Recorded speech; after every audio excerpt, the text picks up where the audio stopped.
Hello, everyone, and welcome to another episode of the Self-Made Podcast. And in this episode, I bring you Kevin Hoare. Kevin is generally one of my favourite people. I worked with Kevin back in our old workplace where I was lucky enough to be in the position to mentor him. But he is one of the hardest working individuals I have ever met. All the stuff that a lot of people wouldn't do and turn the nose up, Kevin wanted to make sure that if his motto early on at the time I worked with him was, if I do the stuff that people don't want to do now and do it well, I'll have to do it for less time. The guy is a true workhorse. And that took him to being in a position where he got very successful very quickly in achieving fantastic results with a wide variety of clients. Kevin has gone on to start his own business and also managed to develop his physique, doing a photo shoot last year and building a considerable amount of muscle coming off the back of that photo shoot. And that is the topic of what we discuss in this episode. We talk about a little bit about his career, his work ethic, and what's changed from his times that he's done shoots in the past and what he's done coming off those photo shoots to what's really gelled and clicked this time, and how that ability to put on tissue has affected his life, his physique, his training, and also his business and mentality. This is a fantastic episode. Kevin is a really funny dude, and we talk a little bit about his upbringing as well as his training, and it's an absolute goldmine for so many of you. Again, if you enjoy the podcast, I would really appreciate you giving it a share on socials, tagging myself at Kingsley Dutton, and Kevin, and whoever guest you enjoy the episode of, tagging them as well. That would really help support the podcast and get it to more people. But I will leave you now with myself and Kevin Hoare.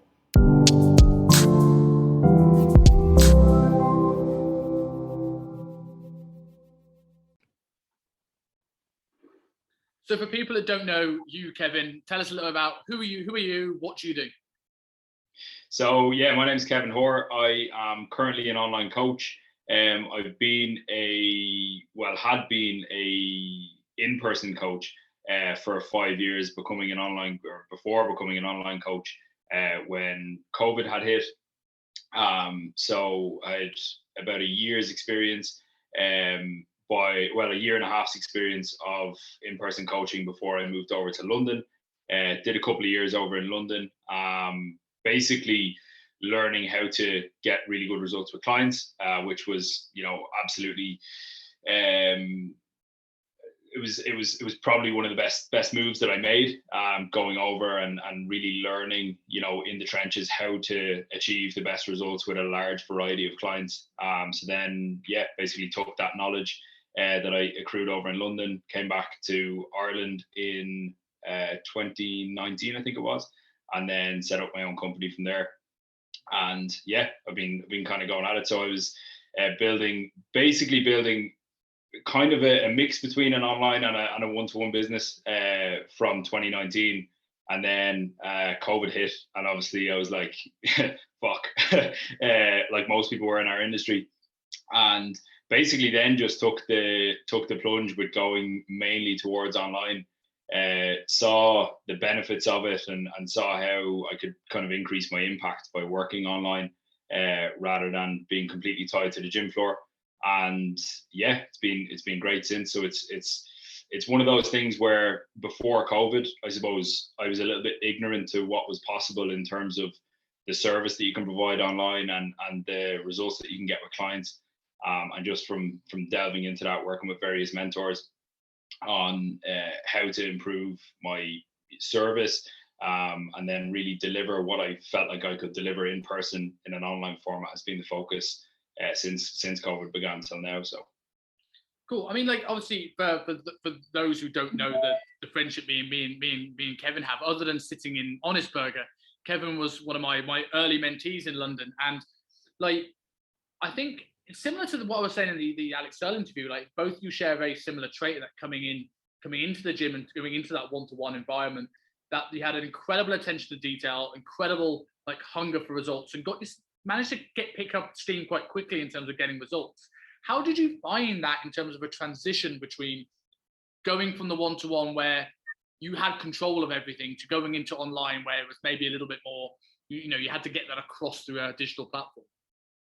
Yeah, it was really tough actually, because When I thought online coaching initially, I thought, okay, you provide someone a training program, you provide someone a nutrition plan, they check in once per week.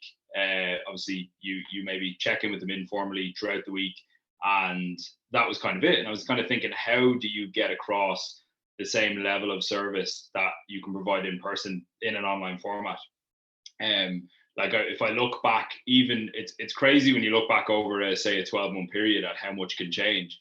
But when I look back at the service that I was providing back then, while that was to the best of my ability back then, it's just because I wasn't aware of the other stuff that I could add. For example, video check-ins, like they've been an absolute game changer for me, where I can really, I can get across absolutely everything that I want to get across in a 10-15 minute check-in video for a client, and give them as much information that I'd want to give them.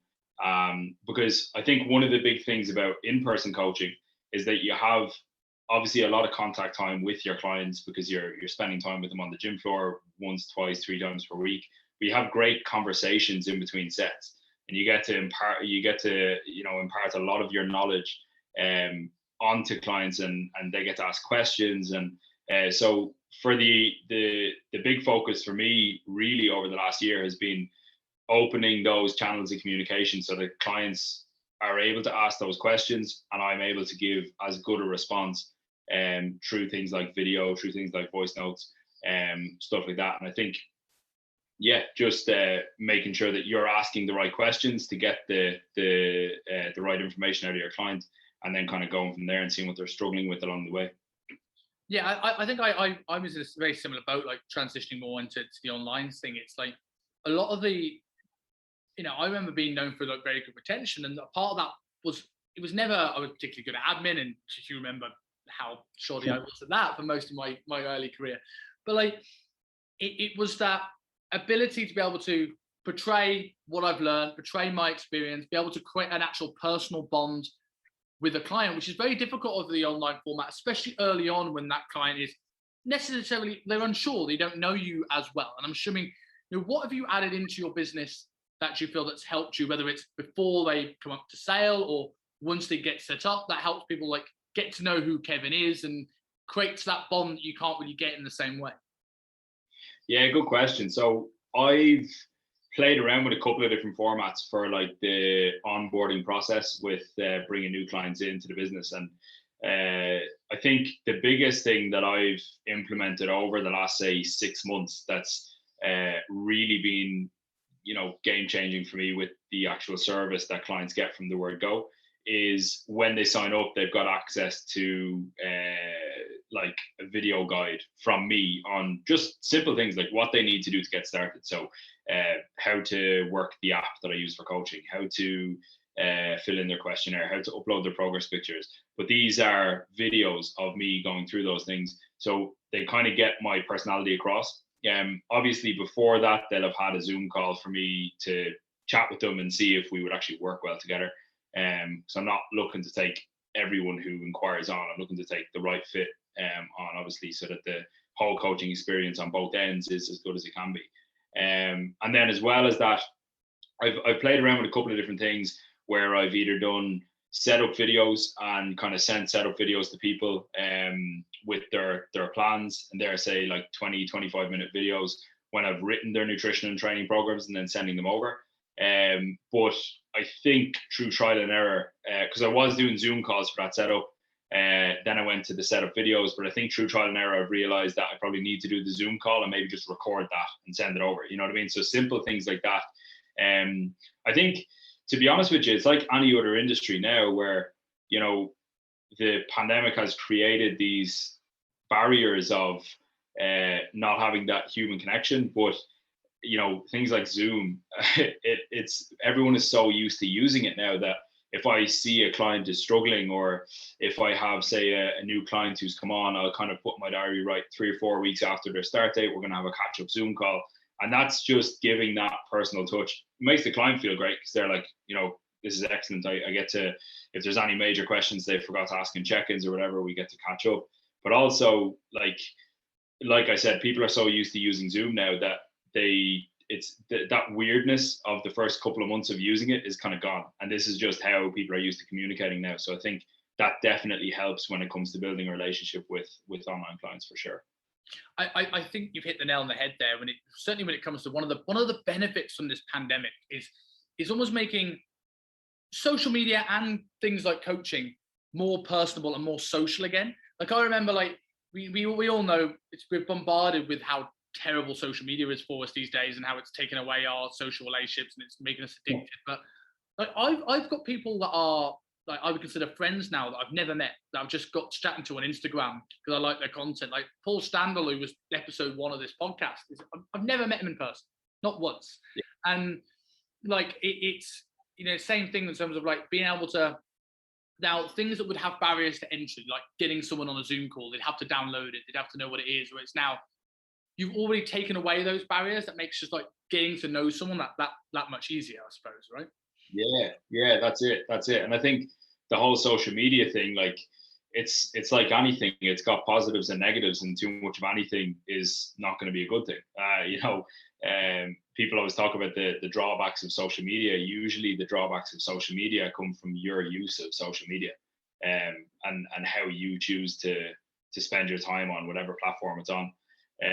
It's that old story of, you know, if you want to find negative stuff, you'll find it in abundance online. If you want to find positive stuff, you'll find that in abundance too. And I think, in my opinion, like social media, Zoom, all of the different things that have kind of made it easier to communicate during the pandemic, you know, they've been potentially, you know, they've been great for a lot of people. They've allowed people to stay connected, and that definitely feeds over into online coaching. And that's, I think, because of the development of these different platforms. I mean, I only started using Screencast, for example, in the last year. I don't know if that was around, you know, over a year ago. No idea. Had never had a use for it. But even like having things like that, having tools like that available to you, it definitely has a crossover into online coaching and making that a lot more personal than just a couple of emails or something like that, you know? So like, we've obviously looked at a little bit of here of like how we've like used online to digest some of the good parts about that one-to-one that are a little bit different. You know, for the people that, like, the people that listen to this will probably be like 2/3 coaches, 1/3 people looking to like get themselves in shape. For the coaches listening to this, now you've spent a good part of your career doing both. We see a lot of online coaches now that have never set foot on the gym floor. What are the things that you found that, you know, you think were the most valuable lessons that have either helped your coaching practice going forward, or that was like a must in terms of getting it when you transitioned over? Yeah, I think the biggest thing is seeing lots of different bodies and how they move on the gym floor. And then, you know, obviously their exercise execution, seeing how different things suit different people, seeing how you have to kind of think on your feet sometimes on the gym floor. And, you know, if something's not working or someone's not feeling something in the right place, you need to get hands on. And I genuinely believe that you can only provide a really good online service if you've been on the gym floor in person, hands on with people like that. You know, maybe people will disagree with me on that one, but I think it's one of those things that once you've done it, once you've been on the gym floor for a number of years and you've done, you know, thousands of PT sessions, you can see things, or you look back on it with a perspective of like, geez, I'm glad I have that experience now that I'm going into an online thing. Even down to things like exercise selection. Hello? Yeah, I'm here. I'm sorry, I thought my screen went black there. I thought it went off. Even down to things like exercise selection and, you know, the flow of your programming, like all of these things come into it. So yeah, I think the time that I spent on the gym floor has been absolutely essential for pretty much everything. It's pretty much the backbone of everything that I do online now. I think when it looks at, if you're looking at being a coach for body composition, I touched on this in Alex's episode, but I think there's just two things I feel that are really crucial for getting results in an online space well and consistently. Is one, having that gym floor experience and having gone through that process yourself. And I feel like, again, like strength coaches may come back at me and say something different to to performance, but like there's so much of a mental aspect in terms of getting in shape. If you've never been there yourself, you can't empathize. If they're not following the diet on paper, you can't understand the rationale behind why they're not doing it, why they're self-sabotaging. In the same way, when it comes to being on the gym floor before transitioning online, it's like you should say, like seeing different bodies, you could probably look at a client and immediately go, oh, I want to build big quads, or I want to build a big chest. You can look at the rib cage, you can look at the length of his legs and go, do you know what? I'm probably not going to put back squats and flat bench press in that program. Whereas other people have never been on the gym floor, they just see bench press, good chest, back squat, good quads. And then when they're not growing, they're just banging their head against the wall. Or if a client gets hurt, they don't know what do I do to adjust this. And you had on the fly, had a client come in and go, slept funny, I've hurt my back today, and had to completely change your program on the fly based around them. And that's formed the way you now think of programming, right? You can probably do the same online.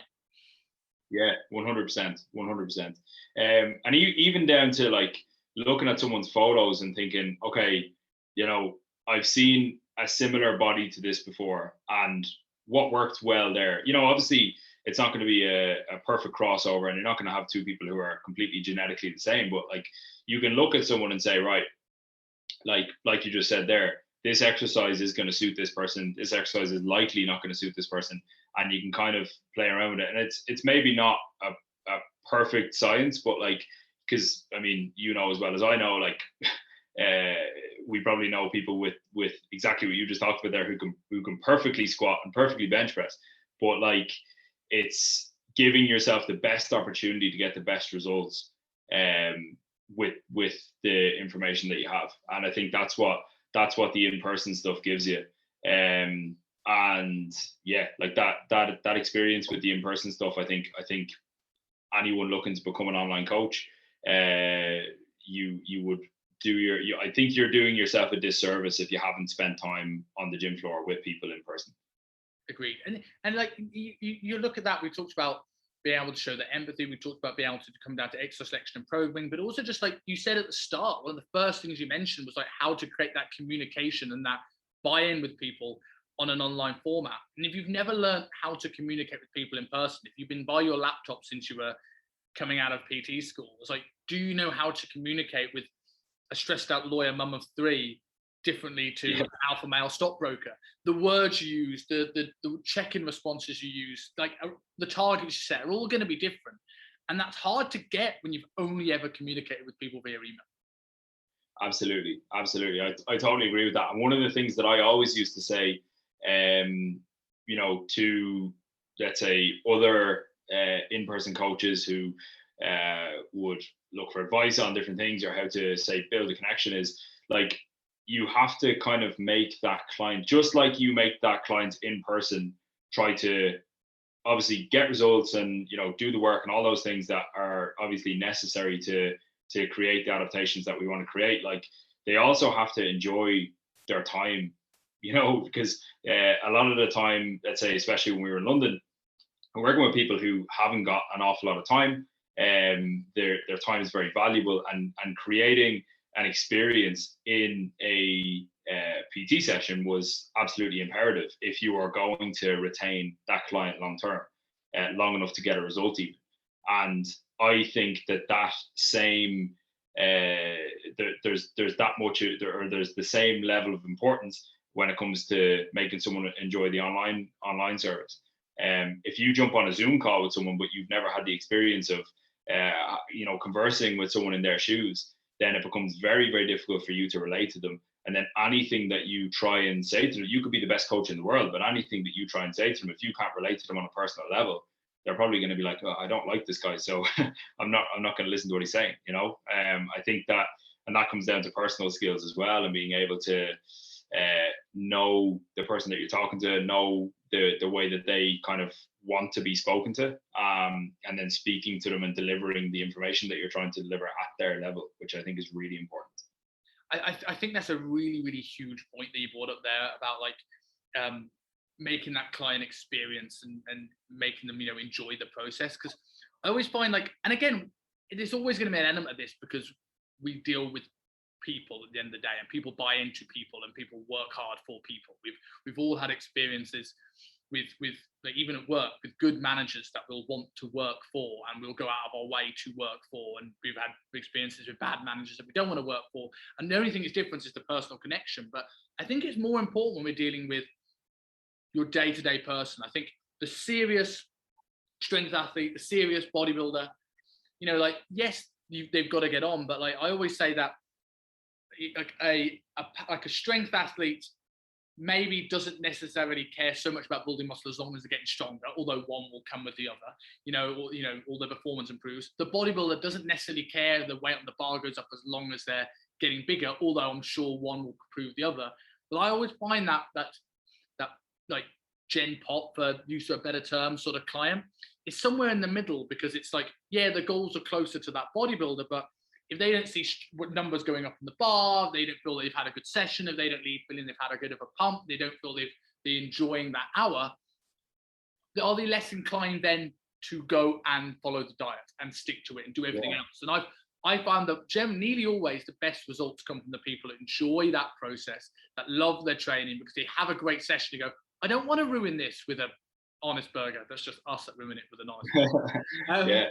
Like, the question I want to ask you on this is, how do you define an experience? Good question.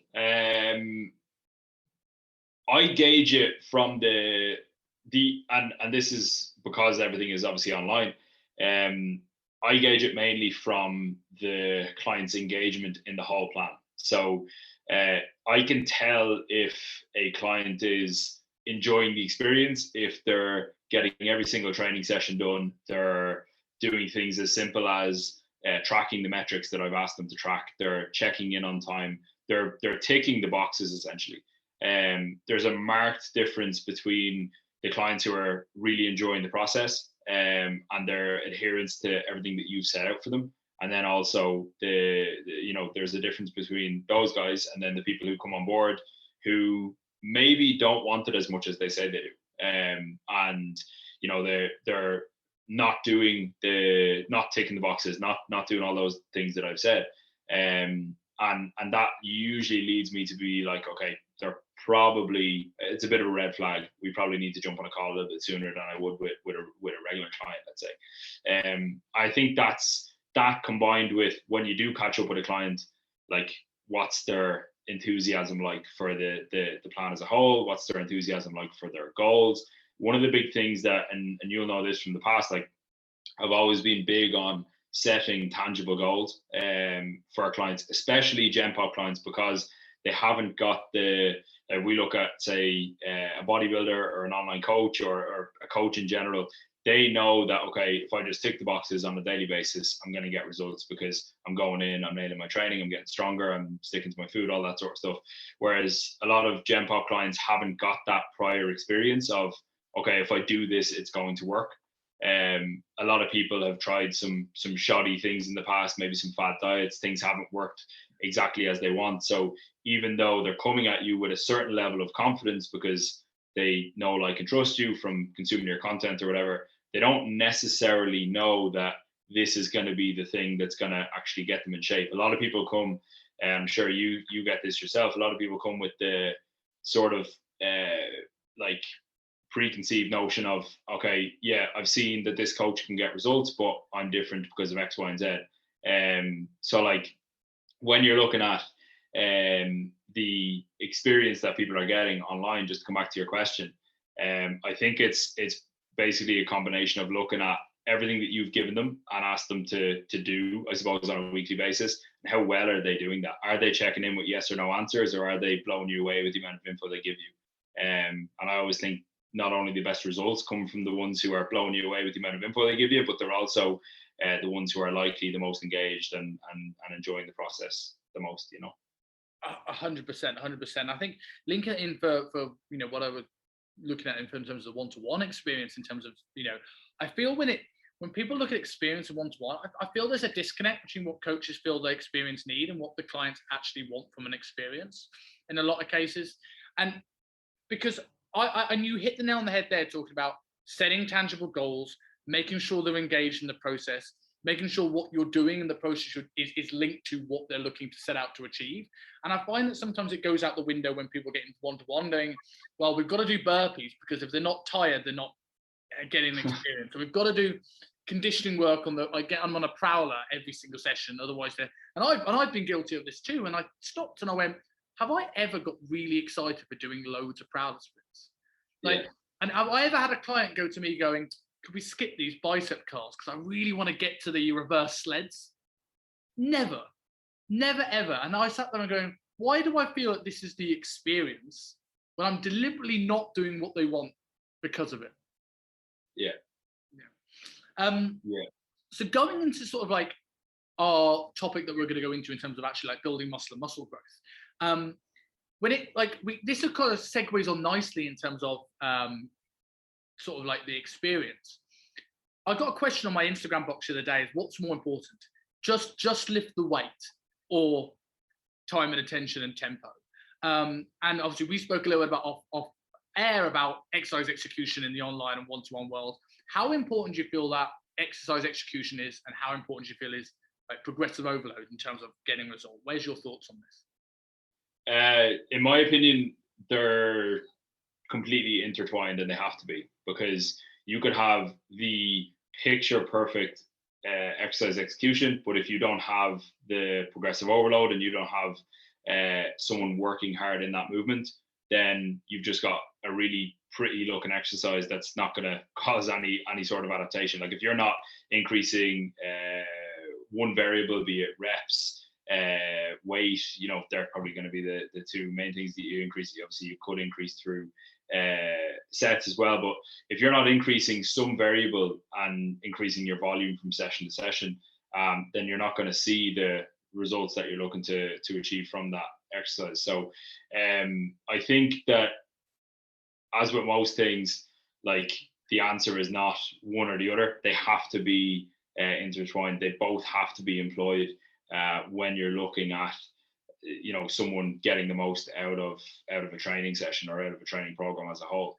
I've been guilty in the past when I had started out in-person coaching through ignorance. I didn't know that I didn't know you could go this deep into exercise mechanics, and having done RTS now and looking at all these things, looking back on my first year of being a coach, I was, if I could see a CCTV camera of some of the sessions that I brought people through, I'd probably be quite embarrassed. But like that's I think it's almost like a rite of passage, right? You kind of learn things as you go along, and really when you see the difference of a client performing a movement to the best of their ability, to for them to get the most out of that exercise, and combining that with obviously the hard work that's required to get the results.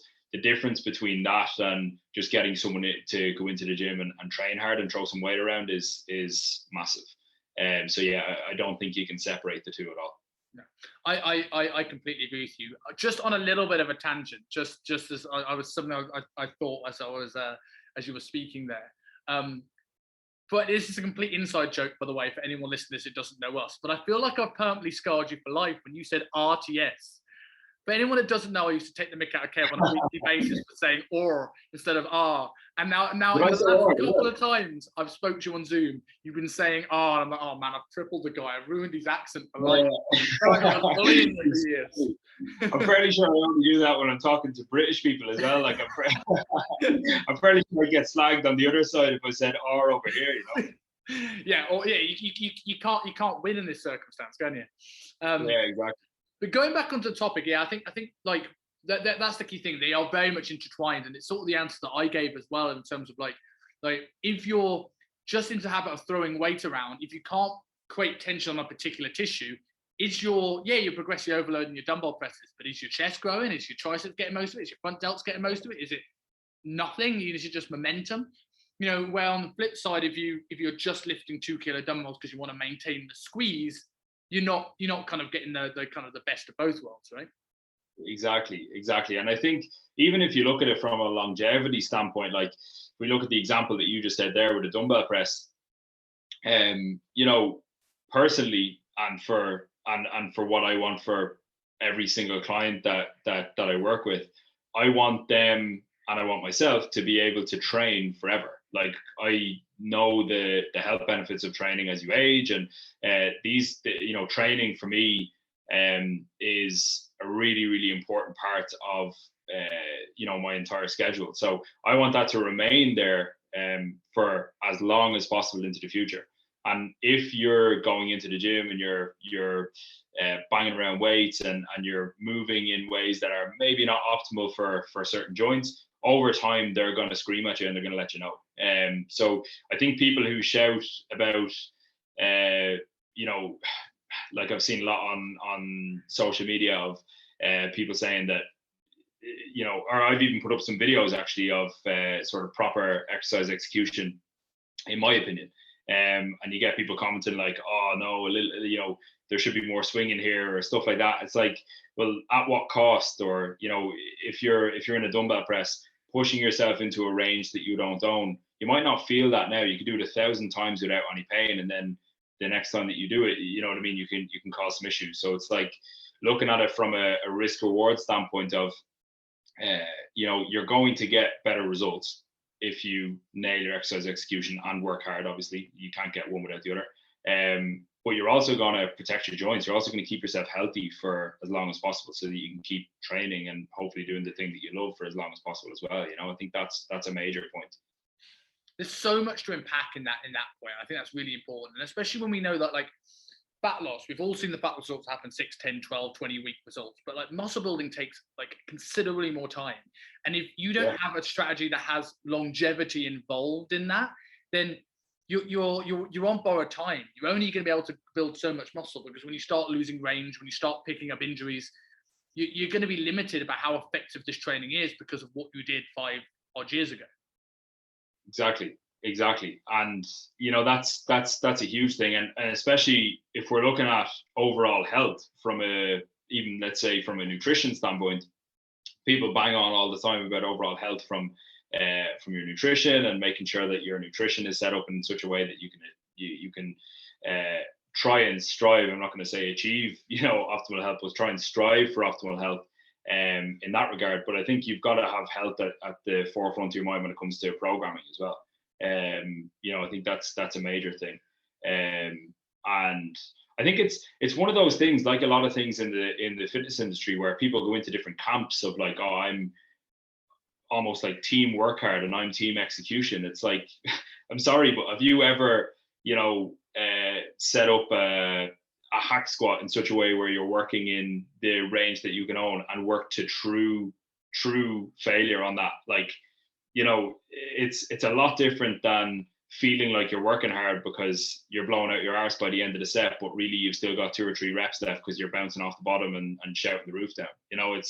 It's in my opinion, when you set up exercises in a certain way and you are working within the ranges that are obviously unique to you, and you're working hard in those ranges, that's when you can create the most difficult challenges for the muscles that you're trying to target. And I think people miss that. They just assume, he's all into execution, he doesn't work hard. It's not the case. It's got to be both.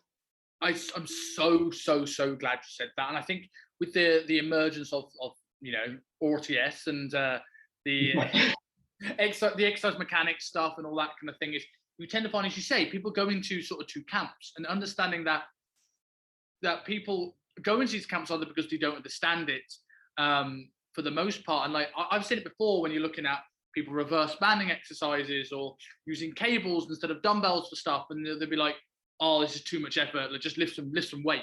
And I'm just like, well, if I'm doing this not to make it easier, it's to make it consistently hard and consistently brutal through every inch of every second of the rep.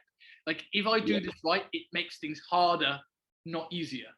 But it's just doing that in a way that's safe. It's a way that improving longevity. Exactly. And that's actually one of the questions that I asked on RTS was, I basically asked, like, what, I think it was one of my first days. And I asked Michael, what's the reason for it all? What's the, if you were to kind of explain why to go this deep into exercise mechanics. But what is the reason for it? And that was the answer that he gave. It was longevity. It was of course, you're gonna, if you understand how to look at all these different variables and program for someone in a way that, you know, makes them work within what they can own, but also work really hard, the results are going to be excellent. But then it's the longevity side of things, where that person is going to be able to do that 20 years later because you've nailed all the basics from the word go. Whereas, you know, if you're in that sort of team work hard camp and don't take any sort of exercise execution into account, then, you know, look 20 years down the line, you're probably not going to be training as hard as the guy who's looked after himself.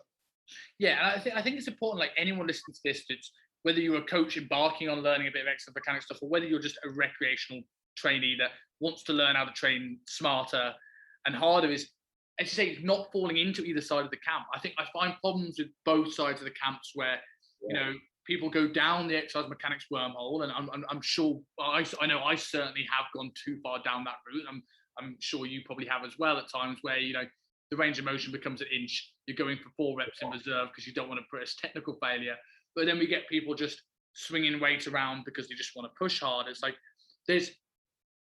find where someone's range is, then train brutally hard in that until you get the response necessary.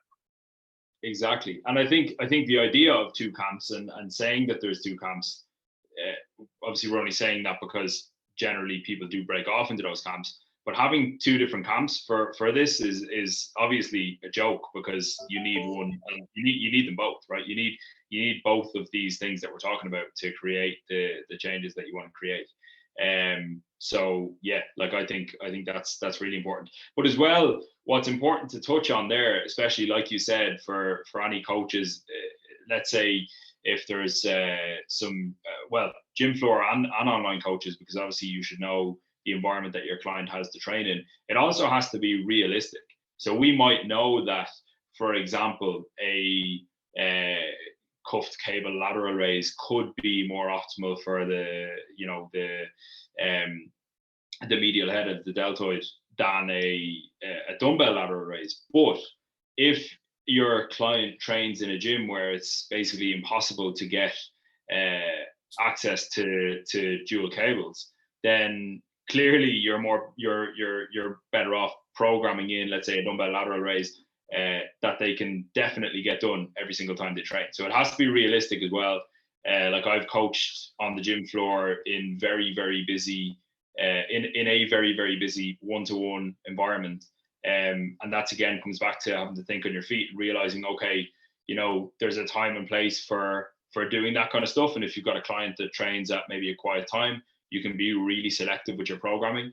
But then if you've got a client who comes in and, you know, 6, 7 a.m., one of the prime times that people are going to be getting coached in the gym, and there's PTs and clients everywhere, then looking at it and saying, okay, we need to just get some stimulus on the delts here. We're going to go with, you know, what's available. And that has to come into it. And I think that comes into it from an online standpoint as well. I have plenty of clients who I know train at 6, 7 p.m. in a really, really busy gym. And if I put in cuffed cable lateral raises, they're probably going to look at it and go, right, I'm going for a shower, you know? 100%. I think it's, you know, it's knowing, as you say, it's what's available to that client. I've known a lot of trainers that will go down the mechanics wormhole as well, and everything becomes reverse banded and front banded and contralaterally, ipsilaterally loaded, and there's all these different things at once. And it's like, I think I put a post about a few months ago, whereas if your exercise looks more like a sex swing than it does an exercise, it's probably too much work for most clients. Like understanding what is the important stuff here, and if your client's got time or the client has the urge to set that up, like it's all right. But like, I'll use an example, just like, you know, the guys at Muscle Mentors, you know, Callum and Paul and Luke and all those guys, like they work with primarily guys that are really into the training, coaches, and like putting that stuff in for them is cool because they'll play around with it until it's right. Yeah. But like, you know, your father, a 2 stressed out lawyer, hasn't got the time to set it up, and if 2, are they going to set up to get what you actually wanted out of it in the first place? Yeah, exactly. That was literally what I was about to say. Is like, you've got a lot of different variables. Let's take a reverse banded, you know, incline press, for example, like a reverse banded incline Smith press, just to keep things easy. Like if we look at that, you've obviously got, you know, what resistance of what like kind of weight of band do you use, or what resistance of band do you use, how high or low do you set that up, like all these different things come into it. So if you're going to program it as a coach, you'd probably want to make sure that you've got some like very easy to follow detailed videos on like how to actually set those things up.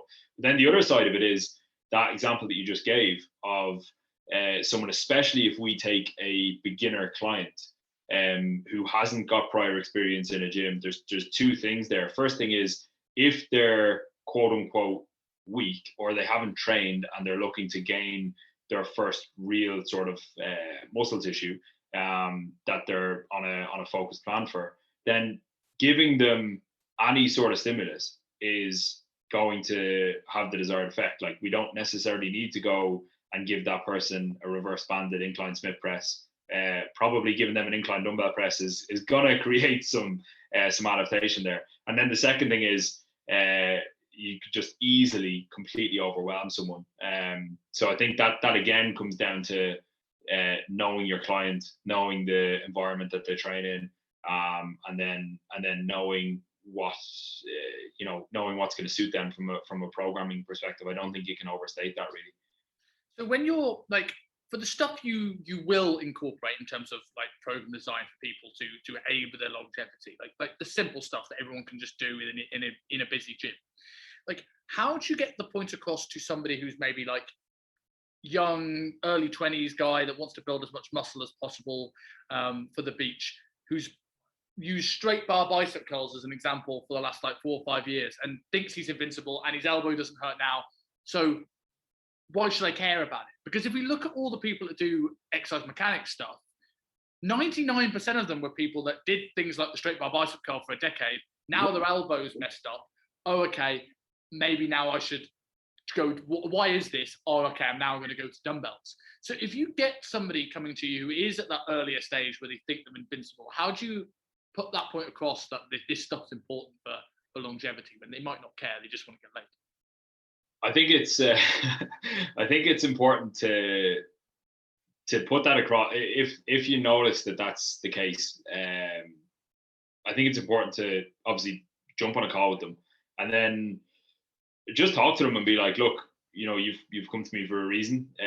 You've come to me because you see the results that I get with clients. The reason why I get the results that I get with clients is because of X, Y, and Z. And basically, if you're going to get those results, this is what we need to do. But then also explaining the reasoning behind what you're saying. So explaining that, if you do these things for a prolonged period of time, they can have that effect. And I think any rational person, when they hear the actual reasoning behind it, and they realize that, okay, this is more important than just someone trying to get me to slow down my reps, or someone trying to get me to change up my grip position or whatever. It goes deeper than that. It's not just because someone has an opinion. It's because, this is one of those high risk exercises that could cause an issue down the road.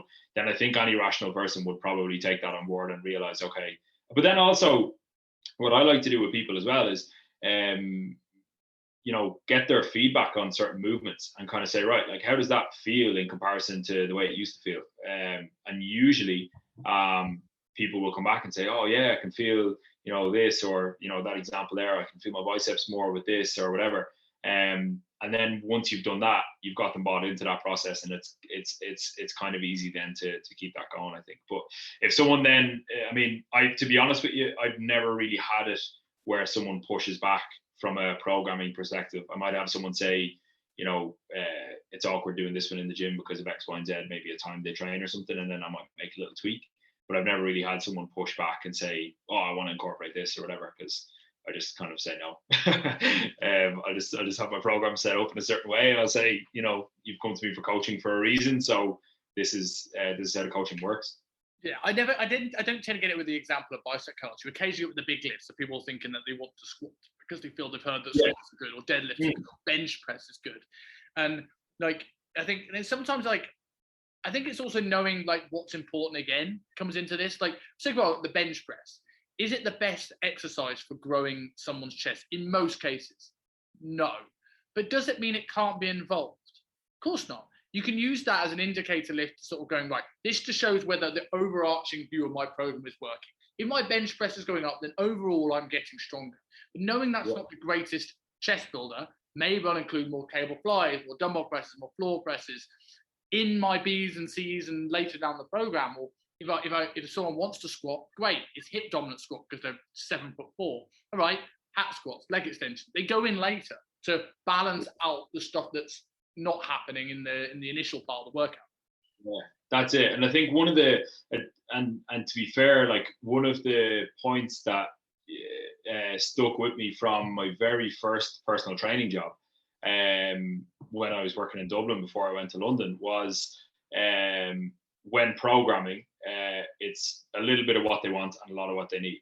And that, if someone is gonna enjoy their training program so much more because they have a bench press in there, and that's going to help them stick to the rest of their training program. They're also going to feel good about themselves because they've benched that day, so they're potentially going to stick to their nutrition. Obviously, we're talking about Gen Pop here because a coach would probably be, probably understand things a little bit more than that person who just wants to bench. But like, if that's the case, I mean, they're still going to get some benefit out of the bench. Still going to get a lot of benefit out of the bench. I mean, if someone's bench goes from 30 kilos to 70 kilos, you can be pretty sure that they're going to have put on some muscle in their pressing, in their pressing muscles in their upper body.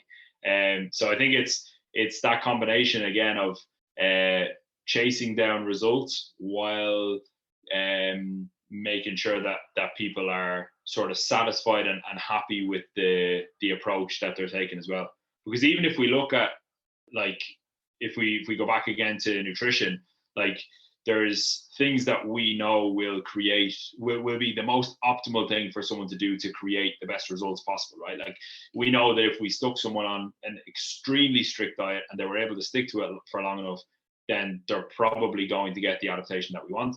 But there's always that toing and froing of, okay, if we look at how to make someone's nutrition enjoyable, then they're going to be able to adhere to it long enough to actually get those results in the first place.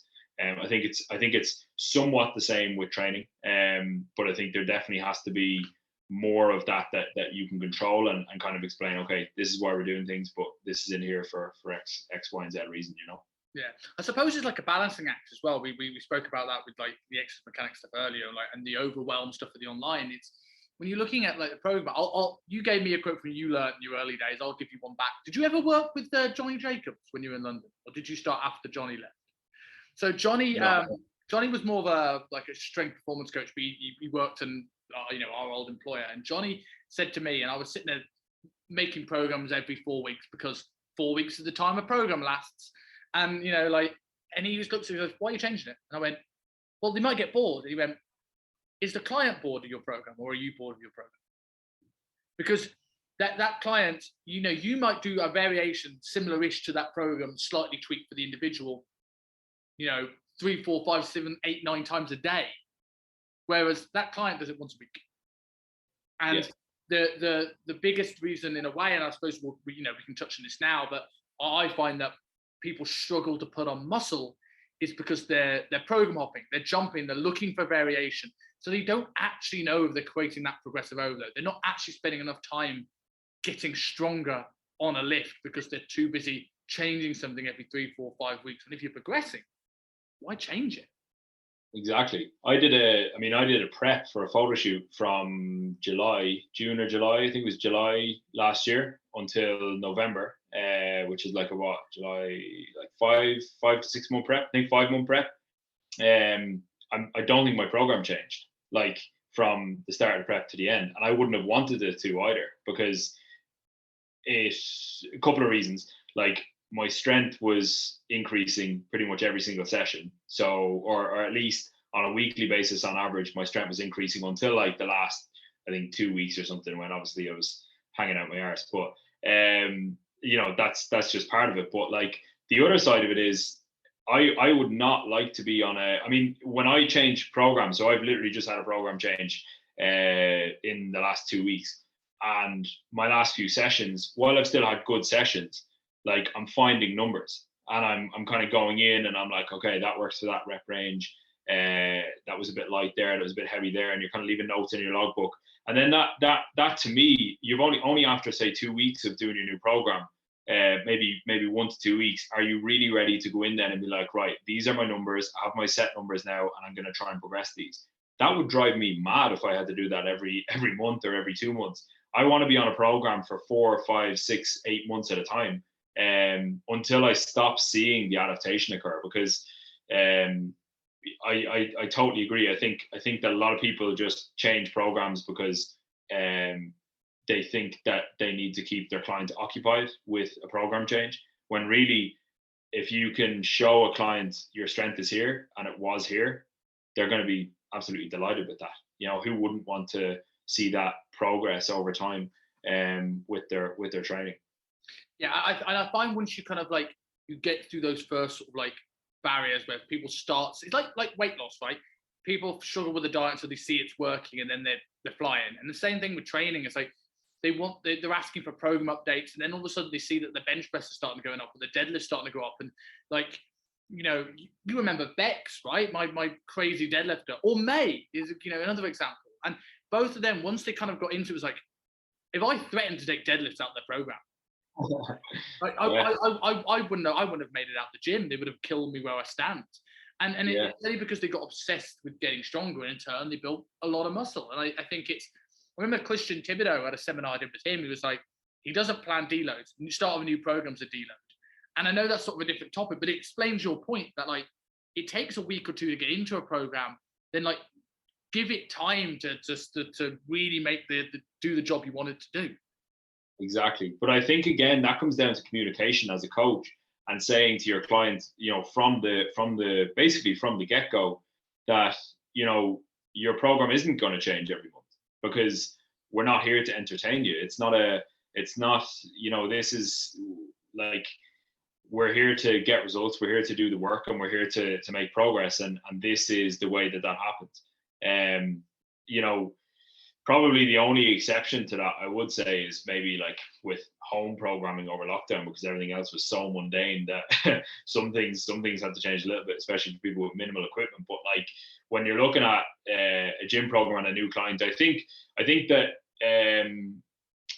that if people understand your reasoning from the outset, and you explain, okay, we're going to stick on this program for, you know, the next X number of weeks, and you're going to really focus on seeing your strength progress. Because so many people, when they come to you as a coach, if people are coming to you, let's say, and it's their first coach that they've had, maybe they've got some experience of going into the gym. They've probably got some experience of going into the gym and not really, you know, not really following a plan, just kind of going in and doing X, Y, and Z. And they can keep themselves occupied by going to this machine on a Monday and some other machine on a Wednesday, and swapping that around every week. Whereas the thing that you need to get across as a coach is, we're not just going into the gym and doing exercises. We're going in with a focus of, I need to progress these numbers from last week. And when you flip that focus and go in with that, I think people stop kind of looking for those program changes as early, because they're no longer trying to get that entertainment factor from a change in program. They're like, oh, what can I change in terms of how strong I am today? I think when you spark that enjoyment, or when you spark that desire from people, then they realize, right, this is not about me getting a new program every month. It's about me progressing and owning the exercises on my current plan, and then going from there. I think that's so important. I think a lot of people maybe don't get that across initially, and then they wonder why their clients look for different programs. And it's just because they haven't communicated things as well as they should have from the outset.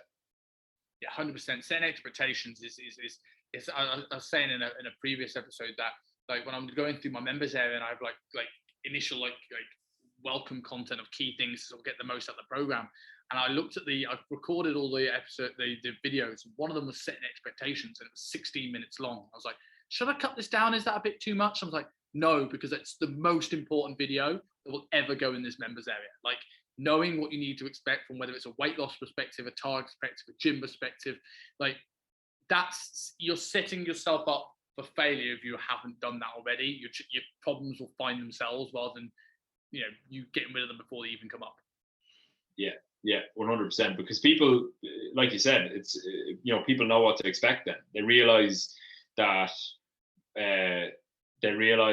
motivation tends to slowly drop off after the initial peak. Like they realize these things are normal. So instead of allowing that to be the thing that completely derails their progress, they're in a better position. They're better equipped to deal with that.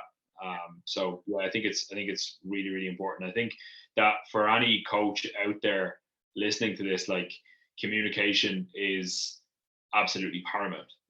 It's it's how you put things across. It's how you say things, and it's obviously what you say that are gonna either determine whether your client stays with you or gets the results that they want to get. Yeah. So going into like your own experiences with it. So you obviously did your 5-6 month prep, finishing in November, you said, right? So how much? Yeah. How much progress? How much weight have you put on since November? So in November, I was 75.4 kilos on the day of my shoot, 77 kilos the day after. No. I was 75.4 kilos a day of my shoot. I think it was. And then I held that body weight pretty much, well, between there and say 80 kilos from there until Christmas. Went to Dubai in between that and kind of wanted to, not be chubby by Dubai. So I'd kind of held that composition really. And then Christmas came. That was cool. Didn't really, go mad around Christmas or anything. I was on high enough calories by then. And now this morning, I literally weighed in at 94 flat, so 94.0 today. Holding pretty good body composition as well. So really, really happy with how things have gone. Like, it's just been I've taken things really seriously in this gaining phase. And the goal is to compete in spring of 2022. So there's no real time to take the piss. It's a gaining phase now until the end of this year. I'll probably, I will likely be sort of over 100 kilos going into my prep, which is obviously quite exciting. So yeah, that's kind of the goal for me now at the minute. Mate, that's like phenomenal progress. And obviously, like, obviously I saw you through your first photo shoot and the aftermath, and like you've never been the kind of person like blown after a shoot and stuff, but like I think it's safe to say like you never made that same level of progress from the first shoot afterwards to this time. What has been the lessons you've learned? What has been the difference makers that has allowed you to effectively like gain as much good weight as we assume good weight anyway as possible over the course of this last like 6-7 months? Yeah, so I think the biggest thing for me has been treating and to be fair, I've done this since I started working with my coach 2 years ago. I've treated my own training as importantly as I treat my clients, and that has been the biggest game changer. My coach is Alan. I think his Instagram is Alan the AKA Method. If anyone wants to go and follow him, but give him a shout. It's definitely worth a shout after what he's done. Oh, massively. And like basically when I went to Alan initially, I was in a position where, like a lot of coaches probably listening to this, where my focus was my clients, and that was great because I was getting really good results with clients, and that was excellent. Obviously, really good for my career, so to speak, and things like that. But I was definitely 100% guilty of putting more emphasis on work and then just letting myself, my nutrition, my training, kind of drift. And it wasn't that I was like completely out of shape, but I just always knew that I wanted to get bigger, but my actions weren't lining up with what I was saying. So essentially what I've done is so that shoot that I did in November was the accumulation of say a year and a half of work with Alan. And the reason why this gaining phase has gone so well is because when I say that I put as much emphasis on my own training as I do on my clients, that's true for every single variable now. So that's true for my nutrition, that's true for my training, it's true for my sleep, it's true for my recovery. All of these things that I definitely was not ticking off and was not looking after in the past. I'd have a mountain of work to do, and I'd have a 2-hour block or a 90-minute block blocked off in my diary for training, and I'd be like, oh, I'll just do this programming that I need to get done, when really, the being really, really strict on what I allow myself to do and don't do is the biggest thing for me. So really focusing on my training, really focusing on my nutrition, and just literally treating it as if it's paid time has been the game changer for me. I think that's a really, really important thing, especially when we're looking at, I think if any client embarking on any goal, whether it's them embarking on a diet and taking ownership of that diet, but I think it more so when it comes to building muscle. Like, I know I'm in your boat, a lot of the times as well, and I've had times where I've taken it really seriously. I've let times where I've let work take priority, and obviously life's priorities change over a period of time, and you're in a good spot now to really, really push this as best you can. But like the things that I always found tricky for so many years was that, like, it's easy to get your head dialed in for 8, 10, 12, 20 weeks, your case, 28 odd weeks of dieting. But then building muscle is an infinitely longer process. Like, how have you managed to have that mental transition of being zoned into a goal that's 2-3 years away? You said tangible goals earlier on. There's no real tangible goals in quite the same way with your physique. So how have you managed that? Yeah, I think to be honest with you, like so I always wanted to be big. I always wanted to be bigger. I always wanted to, I think in some way, I always wanted to compete, but I never really put any sort of parameters around that. I never really put any actual like dates or anything like that in mind. And it was the one thing that even when, business has been going well and, you get the benefits from that, it was the one thing that was leaving me left unfulfilled was not achieving the goals that I had in my mind for my physique. So I was like, well, I'm either gonna continue like this and just always be pissed off the fact that I'm not getting any bigger, or do something about it. And to be honest with you, it's training and progressing my training it's one of my inputs. It's one of the things that I control that I know makes me feel really, really good on a daily, a weekly, and monthly basis. And I thoroughly enjoy it. So it's kind of at a point now where I think I probably wouldn't know what to do if I wasn't training as consistently as I am. It's just been a whole sort of lifestyle shift away from just focusing on chasing just purely progress in my career and whatever, like financial progress, all that sort of stuff, and realizing that okay, it's not the only thing that matters. Like the physique goal that I have is really my own, and it's something that I've really wanted for a long time. So if I'm going to achieve that, then I need to do what I'm currently doing to be able to get there.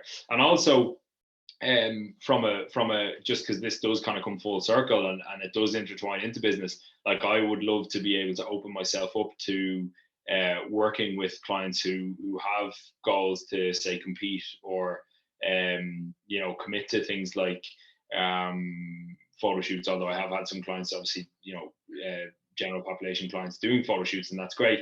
But I'd love to be able to open myself up to clients who have goals to compete.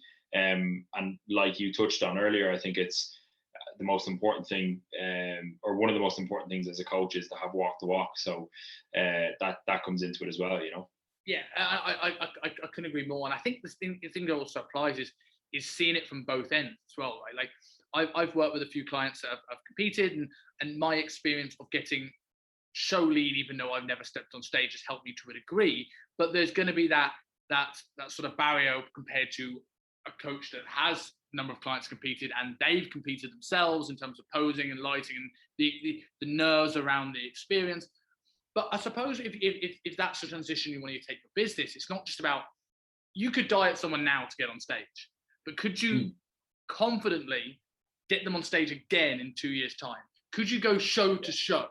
And it's this learning experience now that you're supposed, it's teaching you how to go show to show. If like your last photo shoot was your show, This is now learning what you do in between, and having gone through that means you can better give that. It's like empathy, like we spoke about with dieting earlier, right?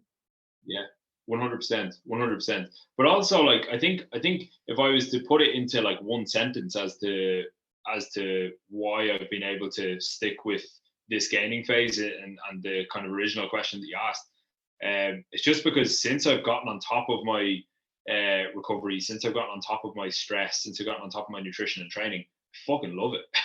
Like, it's like when you compare that to yourself, when you haven't got those variables nailed down, and you literally feel like Superman compared to that. I remember being so lethargic and just whenever I did do a training session, it was half-assed, and it was kind of like not, my head wasn't really in the game. Whereas, and I was a coach, like like, and now when I compare that to now, it's just like everything just feels optimized. I'm tracking the necessary variables and making sure that I'm controlling everything that I need to control, and it's a really enjoyable process when you have all those things nailed down. I agree.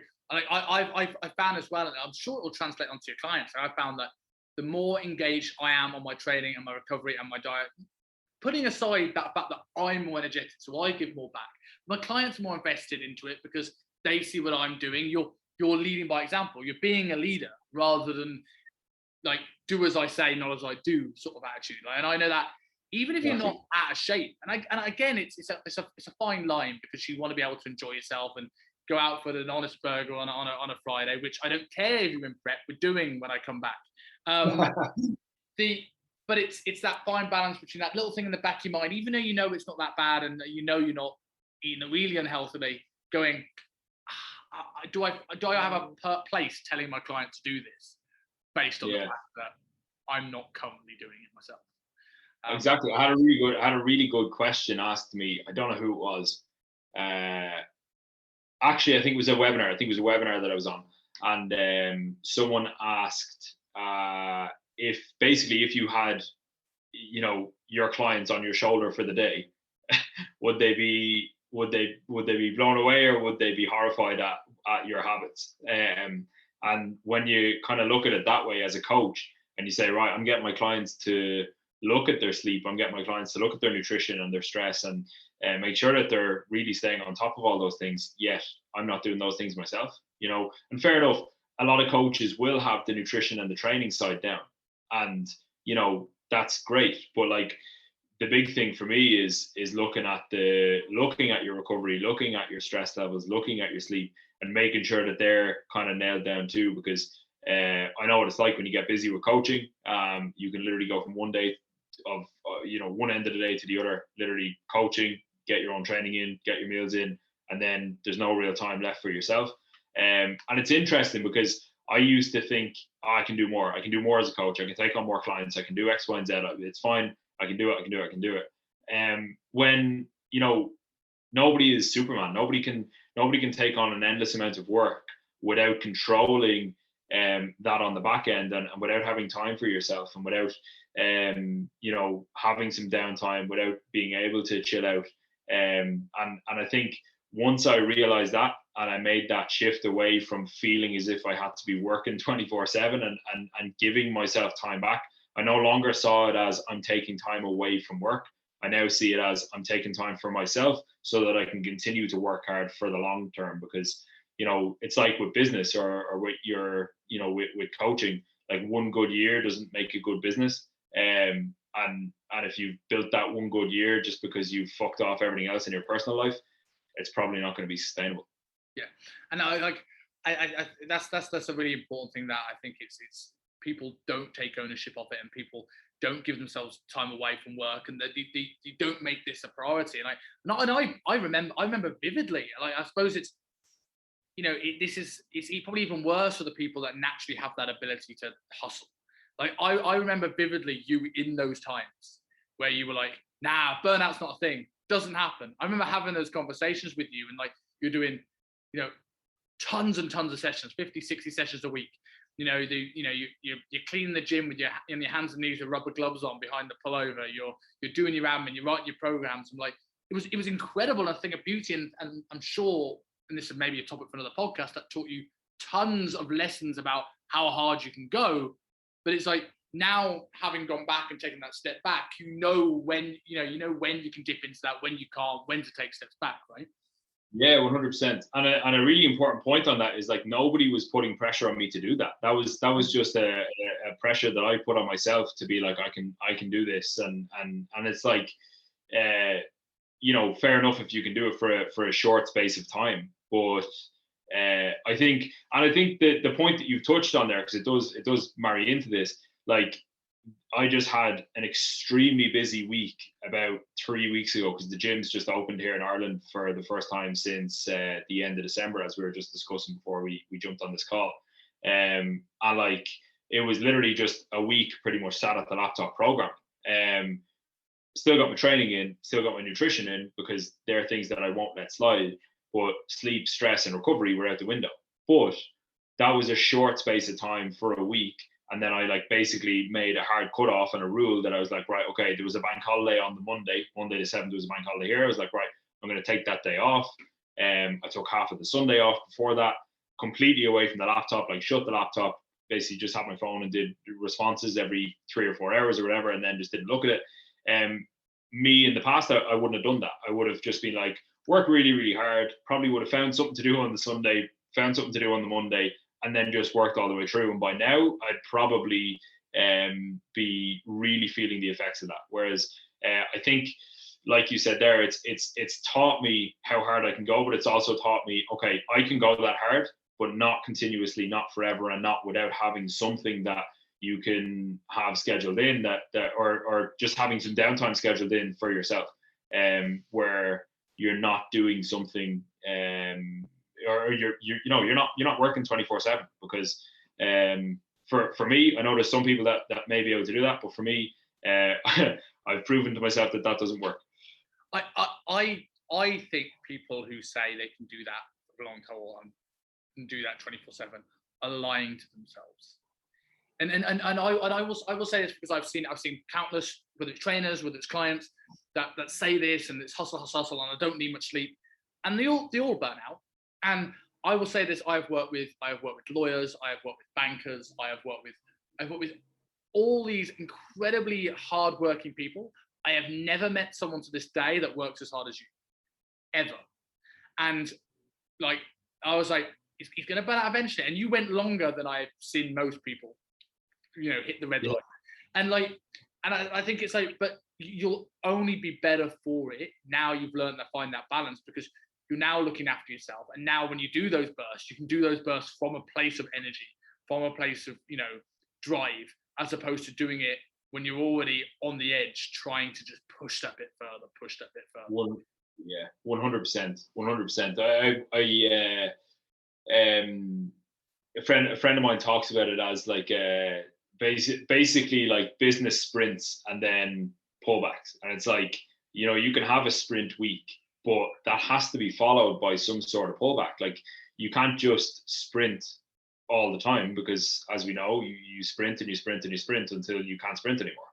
And that's pretty much the perspective that I have now. It's like, okay, like I'm willing to do this. I mean, I run a young business. I have to be willing to get going if needs be, if there's a really busy period of time. Like, that's unprecedented, where I'm going to have to do X amount of programs in the space of a week because of the gyms opening, or in the space of a couple of weeks or whatever. But like, when those times hit, you just got to soak it up and do it. But you also have to allow yourself to have that little bit of time to yourself on the back end, where you can reset, and then just make sure that you have it in the tank to be able to work that hard if you need to. Things can change so quickly, especially with COVID. They could turn around tomorrow and say, hey, gyms are closed next week. And you're like, well, fuck, here's another week of absolutely nailing it. But I'm in a position now where if that came up, I'd be like, okay, cool. I've taken loads of recovery over the last couple of weeks, so I'm kind of ready to go now if I need to. If I don't need to, happy days, because that just means my recovery from training and stuff is going to be better. So I think that I don't think you can lose when you start treating your own training, nutrition, stress, sleep, recovery as importantly as you treat your clients, because you're going to be able to provide your clients a better service. And even in the time that I do work, I'm more mentally alert, so I'm probably more efficient. So that time that I'm taking back for myself, I'm probably making up somewhere else because of the fact that I'm operating at a higher level than getting through the day rather than kind of taking it to the day. Yeah. So if we were going to like bring this into sort of a little bit maybe more specifics, and then sort of like finish off with some of the key lessons in terms of if someone's looking to put on as much muscle as possible and do a stint, what things are the most important. If you're looking at initially, let's say I came to you like tomorrow and I went, Kevin, I'm going to hire you, I want to build a lot of muscle over the next year. How would you look at approaching someone's training and nutrition? Like, how would you start to build that sort of like baseline for? So obviously it depends on start point. I think regardless of whether someone wants to gain muscle, lose fat, a combination of both, you've got to look at the start point and see what, in my eyes, would be the most optimal way of going about it to make your goals come to fruition, I suppose, in a year's time. So let's say if someone came to me and I determined that they needed to lose some body fat, for example, in order to put themselves in a slightly better position to build, we might step into a slight fat loss phase, drop some body fat. I'm not talking about getting shredded, because we want to make sure that we don't, one of the reasons why we want to get someone in a better position to gain is we probably want to bring, stress levels down. We probably want to put them in a really good position to gain. If we shove them far too lean, we could end up putting them in potentially a worse position than when they came to us with all those things. So there's kind of a fine balance. But bringing body fat levels into a place where you can maybe see some abs, I'd be pretty happy with stepping someone into a gaining phase from there. And then really obviously it's completely individual, so it's hard to know without someone in front of me. But with calories, let's say if someone finishes their diet on, I don't know, 2,000 calories, let's just say, just to pick a random number out of the sky, I'd probably stair step calories up then.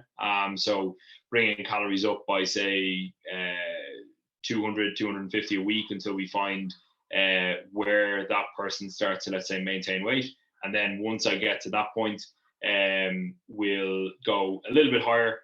Probably, we don't necessarily want to see weight like going on every single week and going on very quickly. So what I'd probably do is build calories up as high as I could, with that person maintaining their body weight, and then see how they're performing in their training, and then let their training performance dictate their next calorie increase.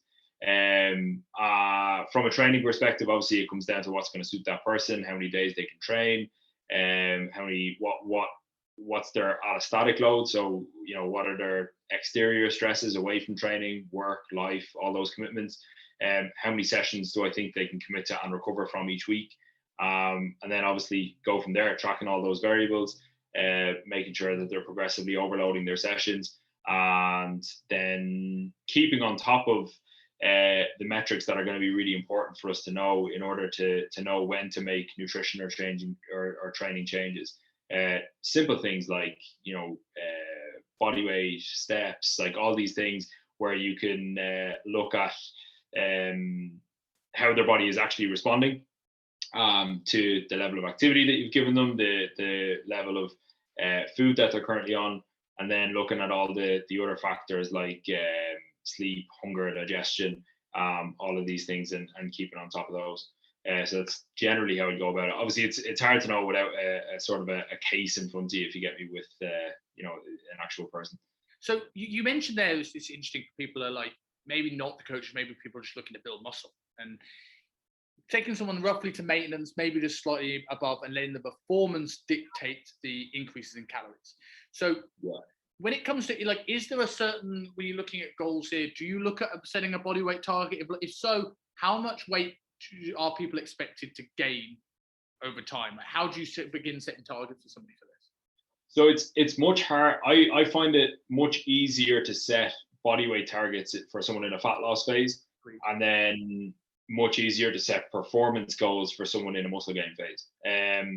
Because muscle gain is obviously a slower process than fat loss. You're probably looking at, ideally, if someone's in a fat loss phase, probably somewhere between like maybe 0.75 and 1% of their body weight lost per week is kind of what I would generally aim for, usually around the 1% mark. If we're looking at muscle gain, I mean, we're maybe looking at what, like 0.5% of their body weight per month, something like that. Like it's very hard to. So what do you say to someone like, okay, if they're 70 kilos, I want you to gain 0.1 kilos this week. It's not very tangible. Whereas if you turn around to someone and say, right, okay, your strength currently on a dumbbell press is here in 8 weeks time, I'd like it to be somewhere around here. It gives, it can give someone a bit more of a tangible goal to push for. The reason why I kind of do that with their performance dictating the next calorie increase is because that'll generally tell you, especially if someone is well trained, it'll generally tell you when they actually need more calories. Is their strength still going up? Is there all their other markers like their sleep, their stress levels, their general feelings of recovery? Are they feeling fatigued? If they're not, if all of those things are kind of getting ticked off and they feel good and they're getting stronger every week, are you making a calorie increase just because they're in a gaining phase, or are you making a calorie increase because they need it? It's I think some people can kind of get lost in pushing calories higher and higher and higher and almost chasing scale weight. The problem with that is the body fat that goes on, I'm assuming you're going to want to take it off at some stage. So, like there's a point of diminishing returns when it comes to adding in calories and the amount of strength and the amount of muscle that you can build at any one time. Like I've been on the same calories since I think the start of this year. Body weight has crept up, and strength has increased pretty much week on week. I think we brought my non-training day calories up slightly. I think we might have increased calories by like 100 calories or something. But that just shows you that like my strength is increasing every single week. Why do I need a calorie increase if all my other markers from a recovery standpoint are good as well? Couldn't agree with that more. And you're right in saying, like, I loved how you put it. It's like eventually you want to take that body fat off at some point. And like, I've been good at this before. Like, you feel like you see these things on Instagram where someone's on this amount of carbohydrates, and like, if they're progressing on less food, that's less stress for the digestive system, that's a better way of recovering. Like, in a way, is like, what's enough food that they can grow, but not too much that it's more for your Instagram story than it is actually for doing you any favors. And that's not exactly to say that some people don't need a ridiculously high calories for that, but like, it's, as you say, it's very, very individual. Yeah, there's a quick example of that is like, there's so many different variables as well, right? You might see on someone's Instagram story, they're having 600 or 700 grams of carbohydrates a day and whatever. But like, I've got a fella who is he's in the fire brigade, and he does like a ridiculously high amount of steps. Like he could go on a night shift and he could come back with like 30,000 steps, and it's like, that he's easily able to take in 3,500-4,000 calories without gaining any body fat. But that's because his output is so high as well. So I think when you see a snippet of something on Instagram, just realize you don't know the full story. You don't know that person's background. You don't know what they do on a daily basis. And also you don't know how much muscle tissue they have. Obviously, if they have more muscle tissue, they're probably going to be able to handle more food. Like, with the, what's that? How depleted they are. Like, so like a big dude, you take, I'm just thinking of a big dude off the top of my head, but you take someone like a Callum Raystrick and deplete him. Like, like how much glycogen is he going to be able to store because he's a huge dude compared to, without insulting him for being too skinny, then take a me. I won't be anywhere near the same level of carbohydrates because I don't have the same level of like tissue. Yeah, and as well, like that's a really good point. And as well, like if you look at what happens when you come out of a diet, let's say if you get really lean, and this is why I think a lot of people overspill after they diet, is if you get really lean and you go through, say, a 2 to 3 week period of eating just shit, but you're eating lots and lots of food, you are going to feel incredible. You're going to feel so full. Your training sessions are probably going to be really, really good, like in terms of performance. You're going to feel like Superman. You're going to be filling out your t-shirts, but then very, very quickly the body fat starts to pile on, and that initial feeling of kind of being full can drop away. And I think that's where a lot of people get caught out, is they fire calories up so quickly after a dieting phase, and they kind of bypass any way of them tracking where they're at. Now, obviously, I don't necessarily believe that if you finish a diet on, say, 2,000 calories, I don't necessarily believe that you need to add like 50 calories a week in order to see where, you're probably in a hefty deficit. You obviously, depending on the person, you can probably take an initial jump, judge where things are at, and then kind of go from there. But I kind of do that on a case by case basis. But yeah, when it comes to like calorie adjustments, I think people, they probably don't take training performance into account as much as they should. So when it comes to like, when you're making calorie adjustments, is it a case of like, you'll get somebody, like say, maintenance just over, or where you presume that is, because obviously it's always a bit of a guess. And then you'll run training for a while, and when you see the logbook not going up for a period of time, and they're holding weight quite nicely and they're not looking fluffier, that's the time when you make a bump in calories? Yeah, generally what I'll do is when someone comes out of a diet, I'll bring them up to a level that I probably still know they're in a deficit. Like maybe they're in a deficit, or maybe they're kind of where I assume they're around their maintenance. And then I will push calories as high as I can while basically watching scale weight. And the moment that I see scale weight start to increase consistently and a little bit quicker than I'd like, I'll bring calories back down that stair step that I've made, and then just hold them there. So what I've done is I've kind of found that point of, right, this is the amount of calories that their body wants to tolerate right now without really gaining too much body fat, if all other variables stay the same. That's only possible with a very adherent client, obviously. But that's generally what I'll do, is basically find the maximum amount of calories that person can handle, hold them there then until some other variable tells me that there's potentially the need for more calories. But generally those calorie adjustments, like when you found that point, and like I said, it does take someone who's very adherent, because that's how you get that really reliable data. When you found that point, generally the calorie increases don't come too often after that. Like they don't come too quickly, because you've kind of built calories as high as you can get them, and then it might be a few weeks or a month or two before another calorie adjustment is required. But obviously it's just done on a case by case basis. That's the way that I've done it, and it seems to work quite well, because sometimes I can find that you could bring someone's calories up, and they can kind of hold body weight on, let's say they could hold body weight on 2,500 calories. You could bring them to 2,700 calories and they still hold body weight. So it's like, if you don't stair step up and really try and push to find out where the maximum amount of calories that they can hold is, then you could potentially be shortchanging yourself with the amount of calories that you have someone sat on. So I think it's important to kind of get that across to the client, be like, look, we're kind of exploring how many calories you can handle right now, and trying to keep body composition in as good a place as possible. So that's kind of the way that I go about it. What about yourself? Very similar. Like I think coming out of the diets, I have three approaches, and as you said, it very much depends on the individual. If I've got someone at the end of a diet and they're just like, I just want to get out of this, I'll bring them up to where I think maintenance is straight away. And yes, you might get an initial jump in scale weight in the same way that you'd have an initial diet, and then weight drops off, but it gets them out of a diet. It gets them in a position where they can start growing quickly. As you said, like if they're too lean, you're adding in a bit of a stress there. So I want to get them out of that as quickly as possible. So that works for those kind of people. On the complete reverse end of that, you get people that are so scared about losing their abs that, like, if you did that and they got a little bit softer very quickly, they'd fall to bits and they wouldn't stick it out. Yeah.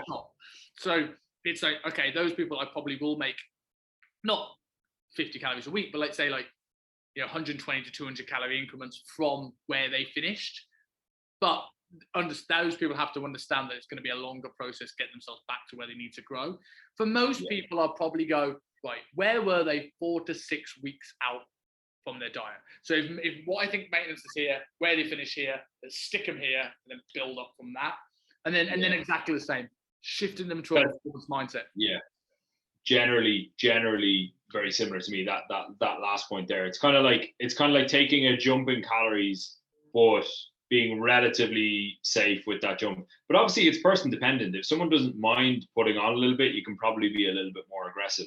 And kind of say, okay, cool, we're going to find that we're going to find that point a little bit quicker. But they're generally okay with that because they're probably in a position where they're reasonably experienced, or they're happy enough with if they do put on a small bit of body fat, like they're not gonna go run for the hills. So I think it's like you said, it's really is person dependent. I think one of the things I also do, like even from the off, when I start with people early on, I start like getting the question like, how do you plan what I call your transformation year? It's like if all of a sudden we finish dieting the end of July and the first thing we're thinking about is gaining a bit of body fat when they've got like a beef diet in 2 weeks, like it's not going to help anybody. But if I go right at the start early on, I'll go right, where are the times you want to actually get leaner? Where are the times where you want to maintain maybe throughout the summer? Where are the times you're going to wear a couple of extra layers? Maybe that's over the course of the winter, or unless you have loads of Christmas parties you want to be lean for. So you almost plan ahead of like, they know, again, going back to setting expectations. I don't mind being fluffier when we build calories because we've already planned it's going to coincide with the time where I don't really care about it as much anyway. And like, it's like you're not telling someone in the height of summer to put on a bit of body fat. And I think like doing that means I've got less of that backlash, and I can take the more aggressive approach coming out of the diet because it's, as you said, the expectation's set. They know coming out of it, we've planned it around what they want to do. And if it means like they've got to hold on, like quite often with a diet, I'll try and get people to sit within 1 and 5 kilos of their best weight for 6 months, because you've got a competing goal, gain as much muscle as possible. But I found with most gym pop clients, it's like a lot of them, they learn to love the performance game. And a lot of it's just about, I don't want to get fat again. So if I can test how many calories they can get up to, whole weight for a period of 6 or so months. And then after that, eventually when they sort of like go, oh, what's something new? It's like, right, then build calories up. So it might be a much slower process for a lot of people because it's just more about, they don't need to look like Arnie. They just want to look like a slightly fuller version of themselves with abs. Yeah, that's it. And, it's with the, and this is why it's so like there's so many different variables with it, because if you have someone who you are going to take, say, a calorie jump with, it's important to not get scared when you do see like a jump in scale weight from their lightest weight, because they're going to be somewhat depleted potentially, like coming into the end of their diet and things like that. So when you take a stair step up in calories, you're going to have the body essentially soaking up those calories, maybe putting some carbs into glycogen stores and sort of replenishing the body in that respect. So if you do see, for example, with my photo shoot, I went and had I don't think we didn't come in very heavy on like carbs pre-shoot. I think I had a couple of days of maybe 250 or 300 grams of carbs in the week leading up to it, like the 2 days prior. And then the evening of my shoot, I went and had some, I think it was like some almond pie. So I had some almond pie, right? So Jen's mom bakes almond pie, and it's delicious. So had that, and like I remember scale weight jumped like crazy the next day, jumped like 2 kilos. But and then my body weight kind of held around the 77 kilos. As I said, I was like mid 75s when I did the shoot. But like from that point, it was kind of like, right, we're pretty much, this is like the baseline, and we'll stair step calories up. And I held 77 kilos for a while. So I had that initial jump in weight, and then held, and we'll kind of stair step from there. So I think it's important not to, make that initial calorie adjustment and then see a little bit of movement on the scales just because you've added in more food and go, oh fuck, I think that comes into it as well. Yeah. So like, obviously I can go in chatting about this with you all day, but it's obviously like to make this not the first 4-hour podcast. The as like, if there was like a couple of like key lessons, let's say you had 3 things that you feel that could help someone that wants to build muscle, that's been listening to this, that you could take away from this, what were those 3 biggest takeaway points you would give somebody? Number 1 would be to focus on your sleep and realize that without adequate sleep, you really are fighting an uphill battle. So that would be number one, and that goes number one because I genuinely believe that is going to dictate how much muscle you're going to be able to build in any length of time. Number two is work hard in your sessions. Don't just go into the gym and go through the motions. Obviously, ideally, if you compare that with finding what suits you as an individual, like if you can find a coach who understands exercise mechanics, maybe go and pay for even a few personal training sessions with them just so you can get the basics. Take notes if you have to, if you want to make that session go further.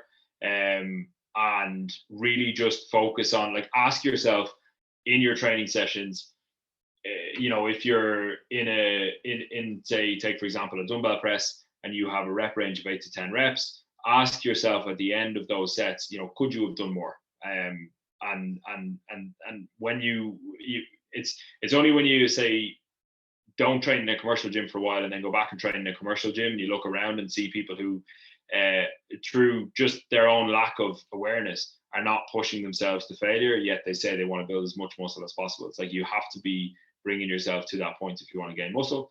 And then the third thing would be obviously nutrition. If, like I said, with the coach, with the exercise execution, if you can find someone who understands nutrition to give you some guidance, or even like there's so many resources online now to learn about, just learn about energy balance, just learn about calories in, calories out, learn about how that is interconnected with activity, and learn how that can obviously have a massive impact on pretty much everything when it comes to your body weight, your body fat levels, manipulating body fat levels, performance. Because if you can get your nutrition right, if you can work hard and you can get your sleep in order, you've got pretty much the three, I would say, biggest things covered off when it comes to actually making progress with your physique over the long haul. I love that. I love the fact that sleep's number one as well. And I thought you were going to mention it, but you didn't quite. But like, it's also not only is sleep that has a big impact on how much muscle you can actually grow, but I also think a good amount of sleep will dictate the other things. Like, if you have a bad night's sleep, you're probably gonna not do what you need to do from a nutrition standpoint. You're not gonna prep your food. You're not gonna be on top of things. Your training is gonna be lackluster. So that leads on to the rest. Like, a good training session doesn't make you sleep better, but a good night's sleep can make you train better. Yeah, exactly. Very, very true. Very, very true. Yeah, nail on the head. I think that sleep is just since I got on top of my sleep and since I've really been focusing on that area, everything has improved tenfold. So I think anybody listening to this who really wants to build as much muscle as possible, then they have to get on top of their sleep and see it as just as important as their nutrition and their training, because it is. I love that. So for anyone who wants to learn about yourself, if someone wants to find you for regards to whether it's coaching or whether it's just to learn how actually big you're going to get before you actually start dieting, where can people find Kevin Hoare? Yeah, so my Instagram is just at KHFITNESS. So that is where most of my content will be. I do have a Facebook, but that's just linked to my Instagram, so I don't really use it. It just kind of posts everything over there. And then I've got my website, which is www.khfitness.ie. If you want to see some more information about kind of coaching and stuff. But yeah, all my results and all that sort of stuff will go on Instagram. So that's where you find me. One final question, as we're talking about bulking, and with bulking, you've got to talk about dirty bulking. What is your favorite fast food? Favorite fast food? It's got to be Honest Burger, man. Honest Burger is, yeah. I mean, that burger and chips from Honest Burger is just the one, isn't it? Like, it's. I miss our Friday routine. That bacon gravy. Does it? Yeah, my Fridays just don't feel quite the same since moving out here. Honest Fridays. we don't get them. I have a funny feeling that would fit right into my macros at the minute. So I reckon you've probably got enough of them, right? So I need to find a way of getting back without the travel ban. Right now, I'll leave it to you today. Thank you so much. This has been really, really good fun. And I'll speak to you very soon. All right, good stuff. Thanks, Si.